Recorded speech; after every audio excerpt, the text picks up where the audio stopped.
Blissful doctors org నిర్వహిస్తున్నటువంటి spiritual health ఎడ్యుకేషన్లో భాగంగా ఈరోజు మనము సైన్స్ ఆఫ్ కర్మ నల్లిఫికేషన్ అనేటువంటి టాపిక్లో కర్మ అంటే ఏమిటి, కొంతమంది కర్మ అంటుంటారు. అలాగే భగవద్గీతలో నిష్కామ కర్మ అని చెప్పడం జరిగింది. ఏదైతే ఫలితం ఆశించకుండా నీ పని మాత్రమే చెయ్యి, అదే నిష్కామ కర్మ అని శ్రీకృష్ణుడు సెలవిచ్చారు కదా. అయితే ఏది కర్మ, ఏది కర్మ? కర్మ అంటే మనకు తెలుసు, యాక్షన్ అని, పని చేయడం అని, అంతవరకే తెలుసు. కానీ కర్మలో మన యొక్క వర్డ్స్, మూడ్స్ అండ్ డీడ్స్ అంటే మాట, ఆలోచన, చేత, ఈ మూడింటి సముదాయమే, కలయికే మన కర్మ. ఎందుకు కర్మ బాగుండాలి చెప్పండి? ఇది కర్మక్షేత్రం కదా, కురుక్షేత్రం కదా. కర్మ బట్టే కదా, యాక్షన్ బట్టే కదా. త్రికరణ శుద్ధి అంటే మాట, ఆలోచన, చేత, ఈ మూడింటి మేటి కలయిక అన్నారు. ఎందుకండి త్రికరణ శుద్ధి పాటించాలి అంటే? మూడు ఉంటేనే కదా మజా. ఒకటే ఉంటే ఎలా? బాడీ, మైండ్ అండ్ సోల్ ఉంది, శరీరం, మనసు, మరి ఆత్మ ఉంది. ఒక్క శరీరానికే మనం శుభ్రం చేస్తే ఎలా? మనసును కూడా శుభ్రం చేసుకోవాలన్నటువంటిది మనకు తెలుసు కదా ధ్యానం ద్వారా.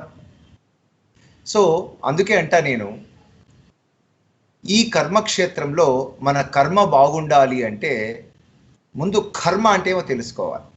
ఎప్పుడు తల పట్టుకుంటా చెప్పండి కర్మ అని? మనం ఏదైతే ఆశించింటామో, ఎక్స్పెక్ట్ చేసి ఉంటామో, దానికి అనుగుణంగా కాకుండా వ్యతిరేకంగా వచ్చిందనుకోండి, అప్పుడేమవుతుంది? ఒక వ్యక్తిని కలవడం ద్వారా లేకపోతే మ్యారేజ్ చేసుకోవడం ద్వారా హాయిగా ఉంటుంది అనుకున్నాం, కానీ ఎప్పుడూ పీకులాట్లే ఉన్నాయనుకున్నాం, గొడవలే ఉన్నాయనుకున్నాం, ఏమవుతుంది చెప్పండి? అప్పుడు కర్మ. ఎందుకురా బాబు, marriages are made in heaven అన్నాం, కానీ marriages are becoming like hell. స్వర్గంలో పెళ్ళిళ్ళు కాదు జరిగేది, ఇక్కడ నరకం కనిపిస్తుంది పెళ్ళిళ్ళలో. ఎందుకు కర్మ అంటామంటే మనం ఒకటి ఎక్స్పెక్ట్ చేసి ఉన్నాం, ఇలానే ఉండాలనుకున్నాం. అలా లేకపోతే చూడండి, పిల్లలు కంటాం, పిల్లలను కన్న తర్వాత మాకంటే చాలా గొప్పగా జీవితం ఉండాలి అనుకుంటాం వారిది కదా. బాగా చదువుకోవాలి, లైఫ్లో బాగా సెటిల్ అవ్వాలి, చెప్పినటువంటి మాట వినాలి. నేను సగం మాటలు మా తండ్రి మాట వింటేనే ఇంత బాగున్నానే, నా పిల్లలు పూర్తిగా పెద్దవాళ్ళ అనుభవం నుంచి వచ్చినటువంటి మాటలు వింటే, అంతే కదా, వారికి జీవిత అనుభవం నేర్పి ఉంటుంది, సమాజం గురించి తెలిసి ఉంటుంది, కీడించి మేలించేటువంటి ఆ స్పృహ వాళ్ళకు ఉంటుంది. కాబట్టి పెద్దలు అనుకుంటారు. ఒకవేళ పిల్లలు పాటించలేదనుకోండి, ఏమవుతుంది? కర్మ. పిల్లలు ఎందుకురా బాబు, ఎందుకు గన్నాం రా బాబు, ఆనందం ఉంటుంది పిల్లలతో, కానీ కర్మ అనేటువంటిది కూడా అంటుంటారు కదా. ఇక మనము పరిపాలకులను ఎంచుకుంటాం, మనమే ఓట్లేస్తాం, మనమే నమ్ముతాం ఏమిటంటే చేంజ్ ఉండాలని. ఇంతకు ముందు కంటే ఇప్పుడు వాళ్ళు మళ్ళీ కొత్తగా ఎన్నుకుంటే చాలా మనల్ని పరిపాలిస్తారనుకుంటాం, కానీ ఇంకా అధ్వాన్నంగా ఉందనుకోండి, సేమ్ అదే రిపీట్ అయింది అనుకోండి, మన కర్మ అనుకుంటామా లేదా? అంటే కర్మ అనేటువంటిది యాక్షన్,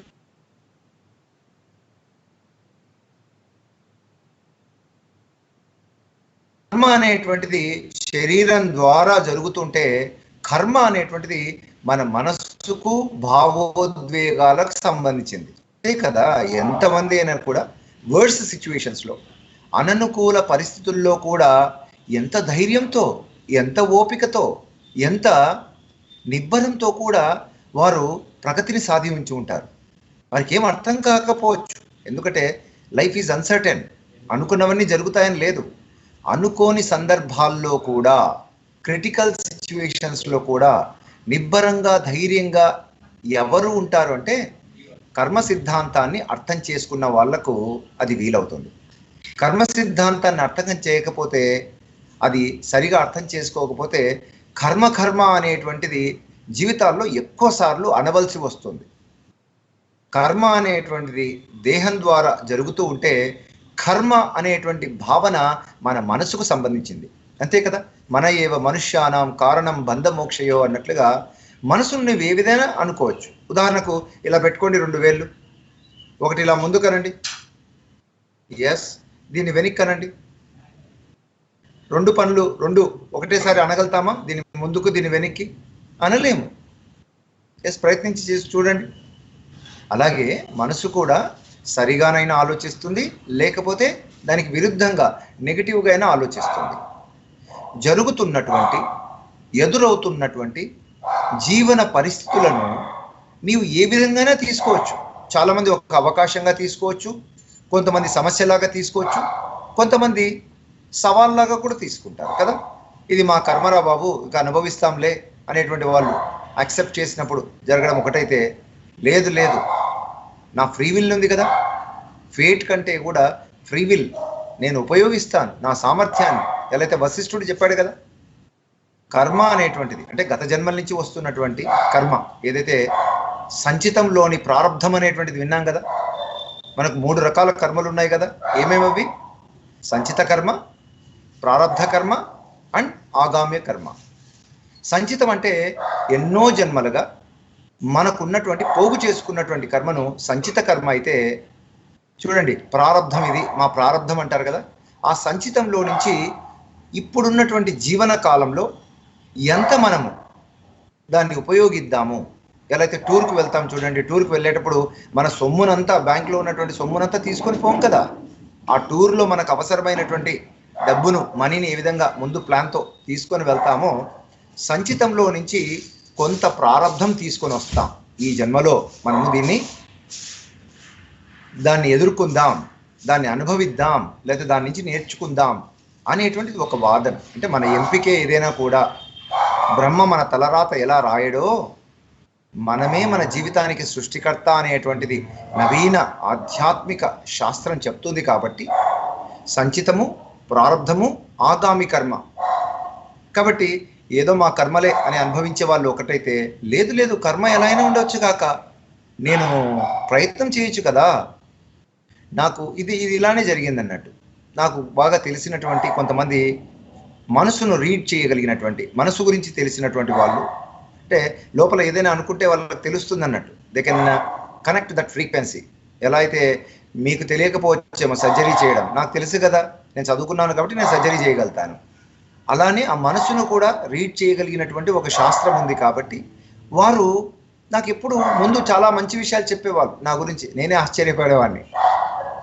నేను ఆధ్యాత్మికతను ఎంచుకోవడానికి కూడా కారణం కూడా అదే. ఎందుకంటే డాక్టర్ కేవలం మందులు మాకులు కాదు, మనసును కూడా పట్టాలి, అప్పుడే వైద్యుడు నారాయణుడు హరి అవుతాడని వారికి వీలవుతే, చదువుకోని వారికే మనసును చెప్పడం వీలైతే, ఇక ఇంత డిగ్రీలు ఉన్నాయి మాకు, bachelor of medicine, bachelor of surgery అని, లేదా ఎంఎస్సి సైకాలజీని మేము చేయలేమా అని ఆ పట్టు పట్టడం. అందుకే నేను అంటాను, మనము మన పురుష ప్రయత్నం అనేది ఉంది. వాళ్ళు ఏమన్నారంటే, నాకు తెలిసినటువంటి ఫ్రెండ్స్, ఈసారి మీకు పీజీ సీట్ రాదండి అన్నారు. అక్క ఓకే, అన్నీ కరెక్ట్గానే చెప్పారు కదా, ఈసారి కూడా రాదన్నారు కదా. ఎందుకంటే నా ఎగ్జాంపుల్ చెప్తే so that you can connect very easily. Okay, so వారైతే చెప్పారు మీకు సీట్ రాదండి అన్నారు. ఇంకేం చెయ్యాలి? సరే, వాళ్ళు రాదని చెప్తున్నారు, అది నా విధి అంటున్నారు, ఫేట్ అంటున్నారు, నేను ఎందుకు ప్రయత్నం చేయకూడదు అని ప్రయత్నం చేసి చూస్తే, నేను చాలా సైకియాట్రీ వస్తే చాలు, ఎందుకంటే మనసు గురించి కొంచెం బాగా మాట్లాడతాను కాబట్టి, ఏదో సైకియాట్రీ చేస్తే, మానసిక తత్వశాస్త్రం ఉంది కదా, అది చేస్తే బాగుంటుంది అనుకుంటే సర్జరీ సీటే వచ్చింది నాకు.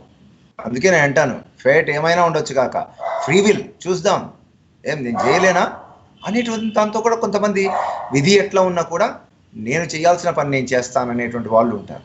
ఇంకొకటి ఏమిటంటే, ఒకటేమి సరే నా కర్మాని అనుభవించే వాళ్ళు, కొంతమంది ఫైట్ చేసే వాళ్ళు ఉంటారు. సో ఈరోజు మనము ఈ కర్మ బదులు ఏదైతే మనసు నుంచి వస్తుందో, ఉన్నటువంటి పరిస్థితులు సరిగా లేనప్పుడు మా కర్మ అని అనుకుంటున్నామో, అలా కాకుండా మనము సుకర్మ ఎలా చెయ్యాలి, అంటే మంచి కర్మ ఎలా చెయ్యాలి, ఎలానో ఉండొచ్చు కాక, ఎంతమంది లేదండి వీల్ చైర్కు పరిమితం అయ్యి ఇక అవయవాలు కూడా సరిగా పనిచేయడం లేదు, అటువంటి వాళ్ళు కూడా ఎన్నో గొప్ప గొప్ప సాహస కృత్యాలు చేశారు, ఇతరులకు ఆదర్శంగా కూడా ఉన్నారు. అమ్మో డయాబెటీస్ వచ్చిపోయింది, క్యాన్సర్ వచ్చింది, లేకపోతే ఇంకోటి వచ్చింది అని ఇలా కృంగిపోయిన వాళ్ళు లేరు. ఎందుకు మా జీవితాన్ని ఆదర్శంగా తీసుకోకూడదు అందరూ? నేను చూశాను, కొంతమంది పిల్లలు బుద్ధిమాంద్యంతో పుడతారు కదా, మనం ఏదైతే అంటున్నాం చూడండి, పిల్లలు నిజానికి ఒక శిక్షణే వాళ్ళకు. రోజు వాళ్ళకు సేవ చేస్తుండాలి, పెరిగినంత వరకు కూడా చేస్తుంటారు. కానీ శిక్షణగా తీసుకుంటే ఆటిజం చిల్డ్రన్ కానీ లేకపోతే అటెన్షన్ డెఫిసిట్ డిజార్డర్ ఉన్నటువంటి పిల్లల యొక్క తల్లిదండ్రులు నేను చూశాను. కొంతమంది నా ఫ్రెండ్స్ కూడా ఉన్నారు. వాళ్ళు ఏం చేశారంటే, మా పిల్లలతో మేము బాధపడుతున్నాం కదా, సమాజంలో ఉన్నటువంటి తల్లిదండ్రులు ఎవరైతే ఇటువంటి పిల్లలు కలిగి ఉన్నారో వారికి మేము ఎందుకు ఆసరా కాకూడదని వారికి కేర్, వారు పడుతున్నటువంటి ఇబ్బందులను పక్కన పెట్టి, ఎస్ మేము అనుభవం నేర్చుకున్నాం కదా, ఎంతమంది ఈ విషయం తెలియక పిల్లలను ఎలా మేనేజ్ చేయాలి, ముఖ్యంగా ఆటిజం కానీ ఇలాంటి కర్మతో పుట్టారా బాబు అని అనుకుంటున్నారు చూడండి. అటువంటి పిల్లలకు వారు ఆసరా కల్పించేటువంటి నేపథ్యంలో ఇన్స్టిట్యూట్ కూడా కేర్ ఇచ్చేటువంటి, వారికి డెవలప్మెంట్ అందించడానికి ఇచ్చినట్టుగా మనకు ఎటువంటి పరిస్థితులైనా ఉండవచ్చు కాక, పరిస్థితులు మా కర్మ అని అనుకునే దానికంటే కూడా ఒక మంచి కర్మ చేయడానికి అది ఒక ప్రోత్సాహం అని అనుకోవచ్చు కదా. కర్మ సిద్ధాంతం మన యొక్క భారతావని అందించినటువంటి ఒక గొప్ప సిద్ధాంతం. ఎలా అయితే గురుత్వాకర్షణ సిద్ధాంతం అనేటువంటిది ఎలా ఉందో, రకరకాల సైన్స్ ఎదుగుతున్నటువంటి క్రమంలో రకరకాల సిద్ధాంతాలు, థియరీస్ వచ్చాయి కదా. అయితే ఈ కర్మ సిద్ధాంతము, పునర్జన్మ సిద్ధాంతం అనేటువంటిది హైందవానికి సంబంధించినటువంటి, హైందవం చెప్పింది దీంట్లో. అయితే మిగతా కొన్ని మతాలు కావచ్చు వీటిని నమ్మకపోవచ్చు. కర్మ సిద్ధాంతాన్ని నమ్మడం వల్ల మనకు కలిగినటువంటి లాభమేమి, కర్మ కానీ పునర్జన్మ సిద్ధాంతం కానీ అని ఒకటి లోతుగా మనం గమనిస్తే, ఈ కర్మ అనుకోవడం తగ్గిపోతుంది. అంతా నా కర్మ అండి, ఏం చేద్దాం, తక్కువ కులంలో పుట్టాను, పుట్టుకతోనే చూడండి ఎంతమంది ధనికులుగా పుట్టారు, మేమైతే ఇంకా పేదలుగానే ఉన్నాం, చచ్చేంతవరకు పేదలుగానే ఉండవలసిందా, ఉందేనా? అబ్దుల్ కలాం గారు చెప్పి ఉండవచ్చేమో, పుట్టుకతో నువ్వు దరిద్రంతో పుట్టి ఉండవచ్చు, పేదవాడిగా పుట్టి ఉండవచ్చు, కానీ చచ్చేటప్పుడు మాత్రం పేదవాడిగా దరిద్రంతో చావకూడదు అని అంటాడు అన్నట్టు. మధ్యలో జీవితం ఉంది కదా, జీవితంలో గొప్పగా ఉండొచ్చు కదా. సో అందుకే నేను అంటాను, ఈరోజు మనము హైందవంలో చెప్పబడినటువంటి కర్మ సిద్ధాంతము, పునర్జన్మ సిద్ధాంతం యొక్క ఉద్దేశం ఏమిటంటే, నీవు ఇప్పుడు అనుభవిస్తున్నదంతా కూడా ఒకప్పుడు చేసావయ్యా, నిన్ను ఎందుకు మోసం చేశారంటే గతంలో నువ్వు మోసం చేసి ఉంటావు అనేటప్పటికి ఒక ఊరట వస్తుంది. లేకపోతే ఏం చేస్తామంటే, మనం ఎప్పుడు కూడా నాకు ఇట్లా జరిగింది అట్లా జరిగిందని దానికోసం అన్వేషిస్తూ ఉంటాం, బయట వెతుకుతుంటాం అన్నట్టు. మన పెద్దవాళ్ళు, యోగులు, ద్రష్టలు, వేదాలు, ఉపనిషత్తులు చెప్పడం యొక్క ఉద్దేశం ఏమిటంటే, జరిగిన దానికి నువ్వు బాధ్యత తీసుకోవయ్యా, నీ వల్లనే ఇలా జరిగింది కాబట్టి ఇప్పుడు నువ్వు బాధ్యత తీసుకుంటే కదా, గతంలో అలా జరిగింది ఇలా జరిగింది లేదా వాళ్ళు చేశారు వీళ్ళు చేశారు అని అనుకునే కంటే నీవు స్వీయ బాధ్యత చేపడితే, సెల్ఫ్ రెస్పాన్సిబిలిటీ చేపడితే, రెస్పాండింగ్ విత్ ఎబిలిటీ, నీ సామర్థ్యం పూర్తిగా ఉంటుంది. లేకపోతే తిట్టుకోవడము ఆపాదించడంతోనే సరిపోతుంది అన్నట్టు నీ జీవితం అంతా, వాడిట్టా వీడిట్టా అన్నట్టే ఉంటుంది. కానీ నీవెట్టా అని ఎలా ఆలోచించలేవో ఆ రెస్పాన్సిబిలిటీ కోసం కర్మ సిద్ధాంతం చెప్పబడింది. ఇక పునర్జన్మ సిద్ధాంతం ఎందుకు చెప్పిందంటే, ఇప్పుడు ఉదాహరణకు నువ్వు పూర్ణంగా జీవించాలి కదా, ఏదైనా కానీ వంట చేసేటప్పుడు వంట చేయాలి, మొగుడుతో ఉండేటప్పుడు మొగుడుతో ఉండాలి, పిల్లల్ని పెంచేటప్పుడు పిల్లలు వారి యొక్క బాధ్యత తీసుకొని ఉండాలి, లేదా సర్జరీ చేస్తుంటే సర్జరీలో ఉండాలి, సమాజ సేవ అంటే సమాజ సేవలో ఉండాలి. ఒకటి చేస్తూ ఇంకొకటి దుంకుతుంటారు చూడండి, సగం సగం, బాడీ ప్రజెంట్ మైండ్ యాబ్సెంట్. ఇలా ఉంటే ఏమవుతుందంటే, నీ బాడీతో నీ శరీరంతో మళ్ళీ ఆ పని పూర్తి అయ్యేంత వరకు చెయ్యాలి అని చెప్తుంది పునర్జన్మ. పునర్జన్మ అంటే పునర్జీవితం. మళ్ళీ నువ్వు అది రీయాక్ట్ చేయాలి, మళ్ళీ ఒక రిహార్సల్ తీసుకోవాల్సి ఉంటుంది అన్నట్టు. అందుకే పూర్ణంగా చెయ్యి, ఏదైనా కానీ చదివేటప్పుడు చదువుకో, ఆటలాడేటప్పుడు ఆటలాడుకో, స్నేహితులతో ఉన్నప్పుడు స్నేహితులతో ఉండు అనేటువంటిది పునర్జన్మ సిద్ధాంతం. ఒకవేళ ఇలా నువ్వు పోస్ట్పోన్ చేస్తూ సగం సగం పనులు చేస్తున్నావు అనుకో, నెక్స్ట్ జన్మ కూడా వస్తుందయ్యా అని భయపడిచ్చారు. ఉందా గత జన్మలు పునర్జన్మలు అంటే? దాన్ని నమ్మే వాళ్ళు, విశ్వసించేటువంటి వాళ్లకు వారి మనసు అనేటువంటిది ఆ విధంగా కొంతమందికి అనుభవాలను కూడా చూపిస్తుంది.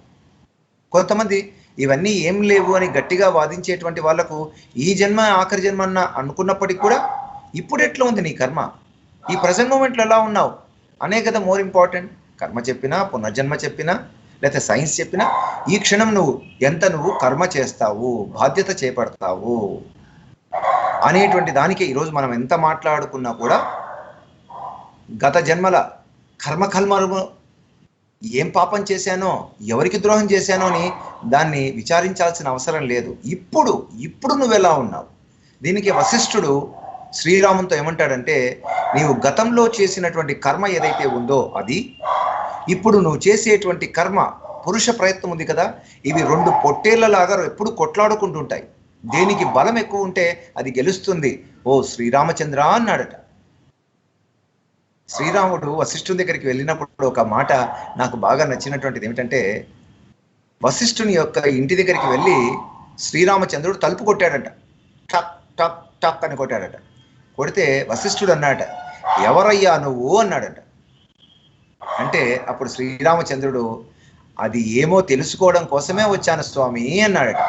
ఎవరయ్యా నువ్వు అంటే, who are you. Ramana Maharshi చెప్తారు కదా, హూ యామ్ ఐ అని, తత్వం గురించి. అది తెలుసుకోవడానికి కోసం వచ్చానన్నాడు. వశిష్ఠుడు వశిష్ఠ గీతలో చెప్పిన ఇంకొక మాట నాకు బాగా నచ్చినటువంటిది ఏమిటంటే, రామా, దేవుడు అనేటువంటి వాడు ప్రత్యేకంగా ఎవరూ లేరయ్యా, నీ కర్మయే దేవుడు అన్నాడట. నువ్వు చేసేటువంటి కర్మనే దైవం. దివ్యంగాన చేయొచ్చు, దరిద్రంగాన చేయవచ్చు. నీ చేతుల్లో ఉందయ్యా. దరిద్రంగా చేస్తే నీవు దయ్యం అవుతావు, దివ్యంగా చేస్తే దేవుడవవుతావు, అంతే తేడా అన్నాడు. అందుకే దివ్యంగా చూడాలి, దివ్యంగా మాట్లాడాలి, దివ్యంగా సంబంధాలు కలిగి ఉండాలి, దివ్యంగా సేవ కూడా చెయ్యాలి. ఇదే కదా. సో మనకందరికీ తెలిసినటువంటి 3 కర్మలు ఏం చెప్పండి అవి కర్మలు? ఒకటి సంచిత కర్మ, ప్రారబ్ధ కర్మ అండ్ ఆగామ్య కర్మ. సంచిత కర్మలు ఎందుకు తయారయ్యాయి? ఫస్ట్ అది క్వశ్చన్ వేసుకుందాం. కొంతమంది గత జన్మలు నమ్మరు. మామూలుగా ఎన్నో జన్మల సమూహమే మన యొక్క సంచితం అంటారు. సంచితం అంటే అంత టోటల్గా ఉన్నటువంటిది. అయితే ఇవి నిజంగా ఉంటాయా? సైన్స్ అయితే నమ్మదు. ఉంటాయా? సరే పక్కన పెడతాం. కానీ ఉన్నాయా లేవని పక్కన పెడతాం. ఇప్పుడు మనము ఈ జీవితంలో 100 ఏళ్ల జీవితం అనుకుంటున్నాం కదా, ఈ 100 ఏళ్ల జీవితంలో మనం ఏదైతే నేర్చుకోవాలనుకుంటున్నామో అది ఒక ప్లాన్ ఉంటుందా లేదా? ఇప్పుడు మీరు ఎక్కడికో పిక్నిక్ వెళ్తున్నారండి, టూర్కు వెళ్తున్నారు, ప్లాన్ వేసుకుంటారా? 10 రోజులకు ఎలా ఉండాలి, ఎటువంటి బట్టలు వేసుకోవాలి, ఏ ప్రదేశాలు చూడాలి, ఏమేమి ఫుడ్ తీసుకోవాలి, లేదా ఏ హోటల్లో ఉండాలి, బస చెయ్యాలి అనేది అనుకుంటారా లేదా? సో అలానే ఈ జీవితం అనేటువంటి 100 సంవత్సరాలకు ప్లాన్ వేసుకుంటారా లేదా? అది కూడా నమ్మరా? లేదా అవన్నీ లేదండి, ఊరికేదో అమ్మ కడుపులో వచ్చాము, జీవిస్తున్నాము, పోతున్నాము అని అంటారా? ప్లాన్ ఉంటుంది కదా. ఇప్పుడే ఇంత ప్లాన్ ఉన్నప్పుడు నీ సృష్టికి ఒక మూలం ఉంటుంది కదా. కేవలం only X chromosome, why chromosome లేదా ఎక్స్ఎక్స్ క్రోమోజోమ్తో ఒక స్పర్మ్ ఓం కలిస్తే పుట్టినటువంటిది అలా అంటారా? సరే, అది మీ ఇష్టం. ఏది ఏమైనా కూడా హైందవంలో ఉన్నటువంటి మహాద్రష్టలు, ఋషులు, యోగులు, వేదాలు, ఉపనిషత్తులు చెప్పినటువంటి మాటనే చెప్తున్నాను. ఒక డాక్టర్గా చెప్తున్నప్పటికీ, స్పిరిచువల్ హెల్త్ అవేర్నెస్ గురించి మాట్లాడుతున్నప్పటికీ వారి యొక్క కోట్ కూడా చేస్తున్నాను కాబట్టి వారి విషయాలు. ప్రారంధం అంటే ఇప్పుడు ఎంచుకున్నటువంటిది ఈ జీవితంలో. ఎందుకు ఎంచుకుంటామంటే it's a plan. What to do, what not to do అనేటువంటి దానికోసమే ఇదంతా కూడా కర్మ చెప్పేటువంటిది. అయితే ఆగామి కర్మలు అంటే ఫ్రెష్గా చేసేటువంటిది. ఒకవేళ నువ్వు ప్లాన్ చేసుకొని ఉండొచ్చు. నువ్వు ఎలా అయితే టూర్కి వెళ్ళావు, వెళ్ళి 10 రోజులు ఉండాలనుకున్నావు, ఒక 10 ప్రదేశాలు చూడాలనుకున్నావు, మధ్యలో అనిపించవచ్చు కదా, నేను ఇంకా కొత్త ప్రదేశాలు చూస్తే బాగుంటుంది, లేకపోతే కొన్ని రోజులు ఇంకా ఎక్స్టెండ్ కూడా చేసుకోవచ్చు కదా. అది అవుతుంది కదా మనము చేసుకోవడానికి. అది ఆగామి కర్మ.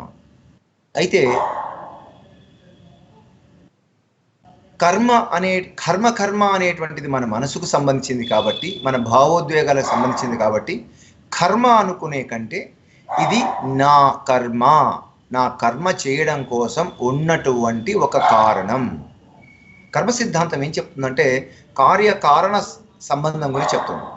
ఏదైనా కానీ నీవు అనుభవిస్తున్నటువంటి ఒక ఫలితం ఉంటుంది కదా, విషయాలు ఉంటుంది కదా, పరిస్థితులు ఉంటాయి కదా, వాటన్నిటికీ గతంలో ఒక కారణం ఉంటుంది. ఉదాహరణకు నేను కొన్ని ఎగ్జాంపుల్స్ చెప్తాను. ఎందుకు దశరథుడు రాముణ్ణి అడవులకు పంపి పితృవాత్సల్యం చేత ఎందుకు ఆయన అంత దుఃఖం అనుభవించాడంటే, ఆయన కూడా ఎవరైతే ఒక యోగులు ఉంటారో వారు ఎంతో బాగా ప్రేమగా పెంచుకున్నటువంటి కొన్ని జంతువులు ఉంటాయి కదా, వారి ఆశ్రమంలో ఉన్నటువంటి ఆ జంతువులను చంపాడు కాబట్టి, తెలుసో తెలియక చంపాడు. నువ్వు తెలిసి చేసినా తెలియకపోయి చేసినా తప్పకుండా అది ప్రభావితం ఉంటుందనే నీవు కూడా నీకు అత్యంత ప్రియమైనటువంటి శ్రీరామచంద్రుడు దూరమైనప్పుడు నువ్వు మనం మామూలుగా ఆలోచిస్తే ఏమి, ఎందుకప్ప దశరథుడు శ్రీరాముణ్ణి వదులుకొని అంత బాధపడ్డాడు అంటే దీనికి ఇది కారణం, కార్యకారణ సంబంధం, కాజ్ అండ్ ఎఫెక్ట్స్ ఉంటుంది ప్రతిదానికని కర్మ సిద్ధాంతం చెప్తుంది. ఇంకొక విషయం, మీకు భీష్ముడు చూడండి, భీష్ముడు ధర్మవర్తనుడా కాదా, ధర్మపరాయణుడా కాదా, ధర్మం గురించి యుద్ధంలో కూడా ధర్మరాజుకు చెప్పినటువంటి వాడు, నాయన ఇట్లా ఉండు నాయన, అట్లా ఉండే నాయన, కృష్ణుడే చెప్పాడు అన్నట్టు, పోయి అది నేర్చుకోపో, చాలా గొప్పవాడు ఆయన, నువ్వు అనుకుంటున్నావేమో కౌరవుల పక్షాన ఉన్నాడని. ఆయన ధర్మవర్తనుడు. ఆయన మరి ఎందుకు అధర్మం వైపు యుద్ధం చేయాల్సి వచ్చింది అంటే ఆయనకు ఒక పెద్ద స్టోరీ ఉంది, గత జన్మ స్టోరీ ఉంది. అష్టవసువుల్లో ఆయన ఒకడన్నట్టు. అష్టవసువులు అంటే 8 మంది బాలబ్రహ్మర్షులు ఉండేవారు. ఆ ఉన్నటువంటి టైంలో ఏమైందంటే, అంతే కదా, మనం ఇక్కడి నుంచి ఇంగ్లాండ్ పోదామా, యుఎస్ పోదామా, లేకపోతే ఆస్ట్రేలియా పోదామని మనం కూడా ఖండాంతరాలు, కొంతమంది ఎందుకండి ఉన్న చోటనే బాగుంది, మా గ్రామంలో మేము ఉంటామని ఉంటారా లేదా, కొంతమందికి ఉంటుంది అన్ని చోట చూడాలి, మా మా భారతదేశమే కాదు నేను ఇంకా అన్ని ఊర్లు చూడాలి, అన్ని ఖండాలు చూడాలి అని రకరకాల ఖండాంతరాలన్నీ కూడా గ్లోబల్గా చూస్తారు కదా అందరు కూడా. వీరు కూడా ఏం చేశారంటే, వారు ఒక విశ్వం నుంచి ఇంకొక విశ్వంలో ఏమున్నాయి వింతలు, సృష్టి ఎలా ఉంది, సృష్టికర్త గురించి తెలుసుకున్నాము, సృష్టికర్తృత్వం గురించి కూడా తెలుసుకున్నాం, క్రియేటర్ కాన్షియస్నెస్ కూడా తెలుసుకున్నాం, ఎలా ఉంది సృష్టి చూద్దామని అట్లా వస్తున్నటువంటి థర్డ్ ఐ ఓపెన్ చేశారట. ఇప్పుడంటే టీవీలు వచ్చాయి, ఇప్పుడంటే సెల్ ఫోన్లు వచ్చాయి, అప్పుడు కేవలం వారి యొక్క అతీంద్రియ శక్తులనే వాడేవారు కాబట్టి అష్టవసువులు అంటే 8 మంది బాలబ్రహ్మర్షులు. వారు ఏం చేశారంటే, ఎస్ ఏముంది అని చూద్దామని అలా చూసినప్పుడు ఒక చోట పెద్ద ఫంక్షన్ యాగం జరుగుతుందంట. చూస్తే వారికి యాగం కంటే కూడా అక్కడ ఉన్నటువంటి మంచి కలర్ఫుల్గా ఉన్నటువంటి ఫుడ్ కనిపించిందట. ఇమ్మీడియట్గా బాగా ఆకలి అని వచ్చింది అందరికీ. ఒకదానికి అనిపిస్తే, ఒక పిల్లవాడికి అనిపిస్తే అందరినీ కదా అందరికీ చెప్పాడు అన్నట్టు, పద పోదాం పోయేసేసి అక్కడ చక్కగా భోంచేద్దామని. కింద వచ్చి చూస్తే అది యాగం జరుగుతుంది, ఇంకా 2-3 గంటలు టైం ఉందన్నట్టు ఇంకా భోజనాలకు. కానీ పిల్లవాళ్ళు కదా, ఎంత బ్రహ్మర్షులైనా అయిండొచ్చు, కానీ పిల్ల చేష్టలు ఉంటాయా లేదా. అక్కడ ఉన్నటువంటి ఆహారాన్ని తినేటప్పుడు అంటే ఎవరికి చెప్పకుండా వాళ్ళు పోయి తిన్నారట, తినేసి చల్లావదులు చేశారట, వెళ్ళిపోయారు, ఇంకా తమ పని అయిపోయింది కాబట్టి. అక్కడ ఎవరైతే యజ్ఞాన్ని నిర్వహిస్తున్నటువంటి ఆ యోగి ఏం చేశాడంటే, ఎవరి చిందరవందర చేసిందని తన 3వ కన్ను ద్వారా చూస్తే ఈ అష్టవసువులు అని తెలిసింది.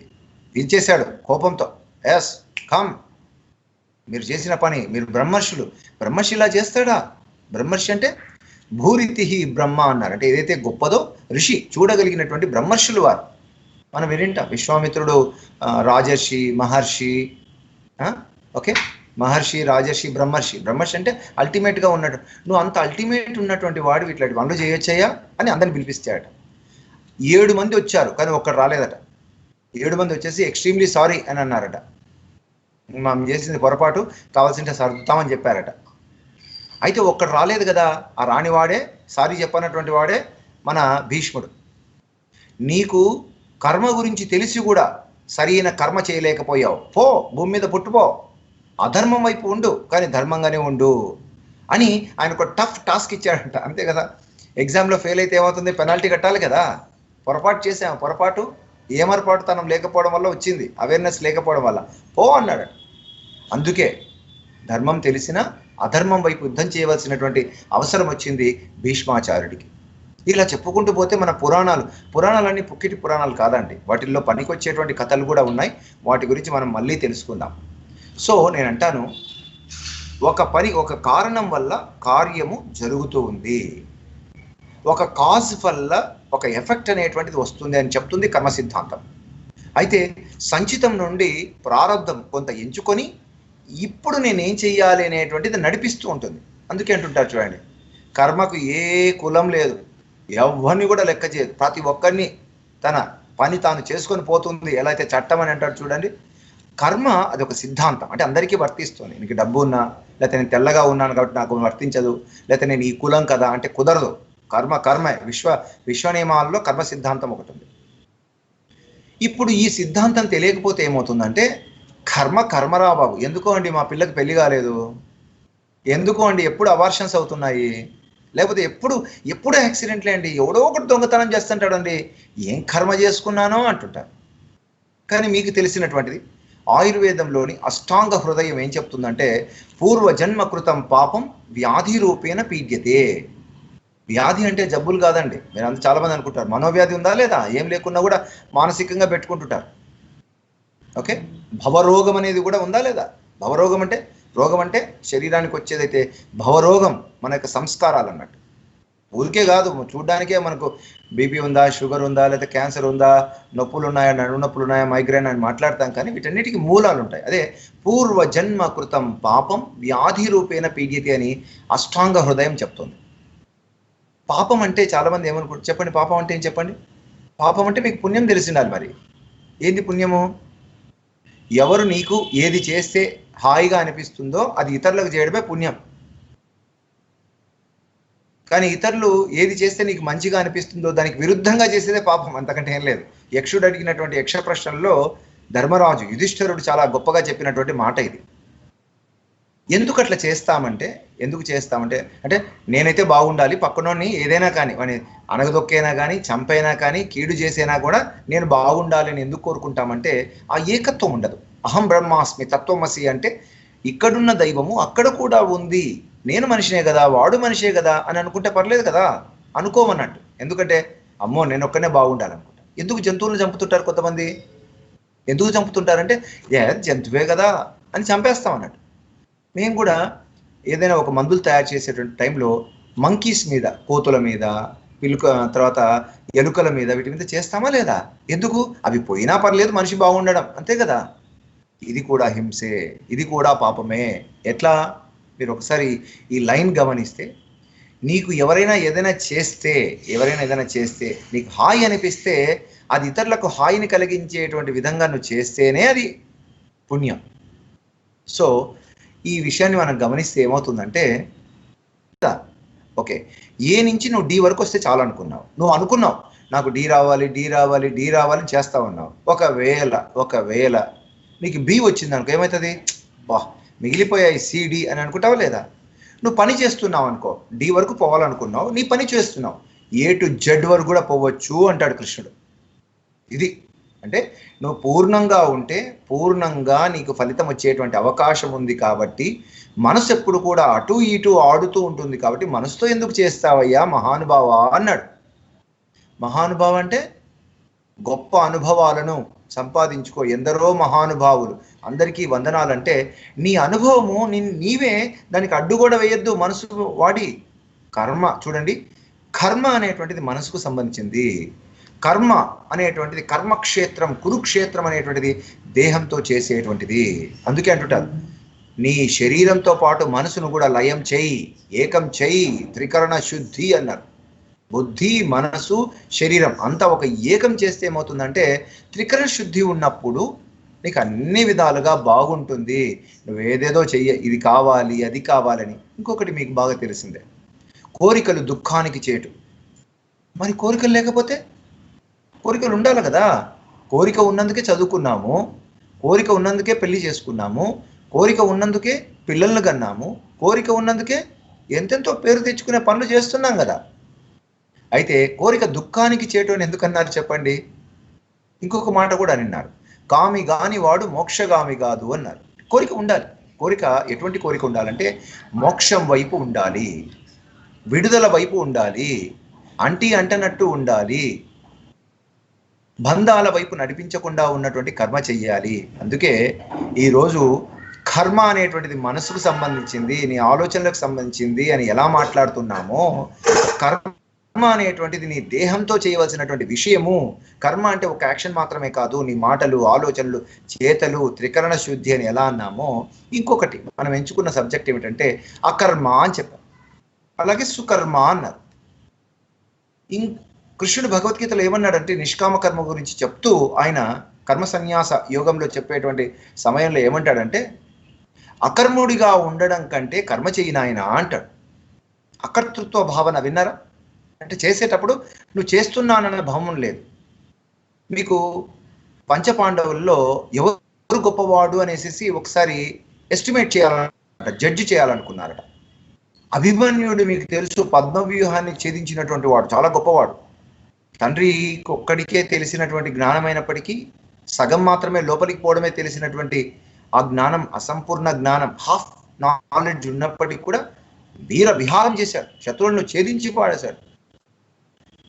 అంత గొప్పగా చేసినటువంటి అర్జునుడిని మెచ్చుకుందామా అంటే అర్జునుడికి క్రెడిట్ ఇవ్వలేదు. ఎవరు ఎస్టిమేట్ చేశారు కదా ఎవరు అకర్తృత్వ భావంలో ఉన్నారు.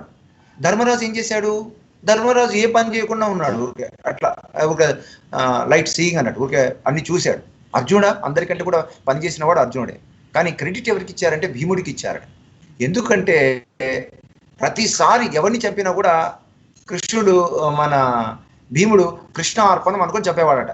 అందరు నేను చంపుతున్నాను, నా వల్లనే జరిగింది అన్నట్టుగా యుద్ధం చేస్తే ఒక్క భీముడు మాత్రమే కృష్ణార్పణం. ఏదైతే మనం చూడండి అన్నపూర్ణాష్టకం చేస్తాం, చదివే మనం భోంచేసేటప్పుడు ఇది నేను బ్రహ్మానికి, నాలో ఉన్నటువంటి భగవంతునికి సమర్పిస్తున్నాను నైవేద్యంగా అనేటువంటి భావన. నేను తింటున్నానని కాదు, భగవంతునికి నేను సమర్పించుకుంటున్నాననే దానికే మన ఋషులు చెప్పినటువంటిది అన్నపూర్ణాష్టకం. భోంచేసేటప్పుడు మనం ఏదైతే మంత్రం పఠిస్తామో ఈ అకర్తృత్వ భావన అనేటువంటిది ఉండాలి అనేటువంటిది అకర్మ చెప్తుంది. ఏదైనా నువ్వు పనిచేసేటువంటి సమయంలో నేను చేస్తున్నాననేటువంటి భావన కాకుండా నా ద్వారా చేయబడుతుంది అనేటువంటిది ఉండాలి. ఎందుకంటే దేహం కలు ధర్మ సాధనం కదా, కర్మ చేయడం కోసమే ఈ దేహం ఉంది కదా. ఏం కర్మ? తినడం, తాగడం, తొంగోడమా? అదేనా కర్మ అంటే? కాదు కదా. దేహం కలు ధర్మ సాధనం అన్నారు. మనం ఏదైతే జంతువులను చూస్తున్నటువంటి అన్ని జంతువుల కంటే మనిషి జన్మ చాలా గొప్పదన్నప్పుడు ఈ జనుడు జనార్దనుడు అయ్యేటువంటి అవకాశం ఉంది కాబట్టి మనము చేసేటువంటి కర్మ మీద మనకు అప్రమత్తత, అవేర్నెస్ అనేటువంటిది ఉండాలి. ఎలా మాట్లాడుతున్నాము, ఏం పని చేస్తున్నాము, ఏమీ ఆలోచించడం. ఇదేదో ఎవరో పెట్టిన నియమం కాదండి, మీరే వచ్చి ఆలోచించండి. మీరు ఎప్పుడైనా కానీ హాయిగా ఉన్నారంటే ఈ అవేర్నెస్, ఈ అప్రమత్తత ఉందనే అర్థం. పిల్లలను అప్రమత్తత ఇచ్చినటువంటి తల్లిదండ్రులకు మంచి పిల్లలు గొప్పగా అవుతారా లేదా? మంచి సర్జరీస్ చేశారనుకోండి, ఫలితం మంచిగా వస్తుందా లేదా? అయితే ప్రాణాలు పోతాయా? అంటే అవేర్నెస్ ఉండడం ద్వారా, అప్రమత్తత ఉండడం ద్వారా ఎవరికి లాభం అంటే ఏదో దేవుణ్ణి తృప్తిపరచాలి, సమాజాన్ని తృప్తిపరచాలి, నా వాళ్ళని తృప్తిపరచడం కోసం కాదు, మనకే సంతృప్తి.